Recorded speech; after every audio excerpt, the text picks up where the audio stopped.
If any one of you has ever tried to import 10-bit 422 4K footage into the free version of DaVinci Resolve, you'll have realized it just won't work. It won't get recognized, it won't be edited. And as you can see here, I have some footage shot not too long ago on the Canon R50V. It's a 10-bit 422 4K footage in Canon log 3. However, when it's imported into the free version of DaVinci Resolve, it just doesn't play.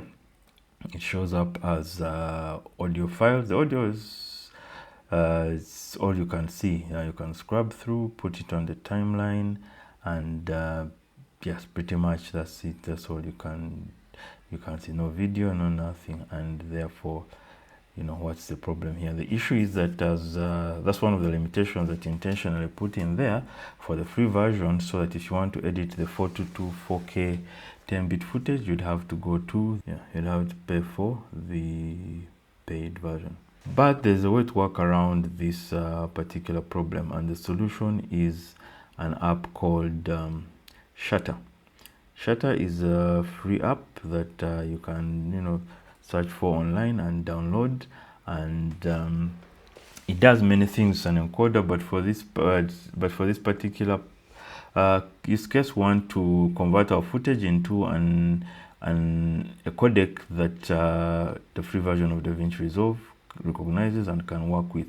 In our case, we choose DNxHR with the HQX option, and there are many other options, but for my particular case, I found this is what works. But you can feed around with it and figure out what works for you or for what your purpose is. So we then proceed to import into Shutter the two clips that we had earlier imported into DaVinci and which didn't work, and you realize now they're working just fine.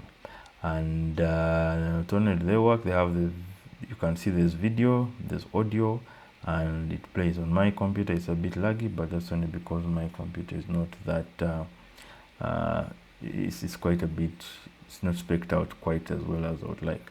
But yes, there you see video playing.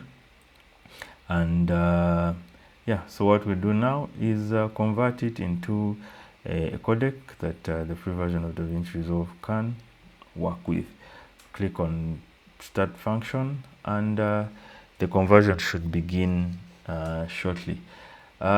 Like I said, once you download it, you need to look around, set up your folders where the converted files go, figure out which codecs work for you and your particular needs. But yeah, there's a lot there that needs to be unpacked. Maybe I'll do that in another video. So the conversion begins, and when it's done, we'll go pick the videos that we had earlier picked, which would not be read properly by DaVinci Resolve, and you realize that this time when we import, they will work just fine. However, one thing to note is that the file sizes will have increased considerably. I guess that's one of the issues that you'll have to contend with if you're using Shutter. But then again, maybe there's a setting I didn't quite figure out that could have maintained the original file size, but I don't know. But yeah, that's one of the downsides to this, but I think it's something that you can work with.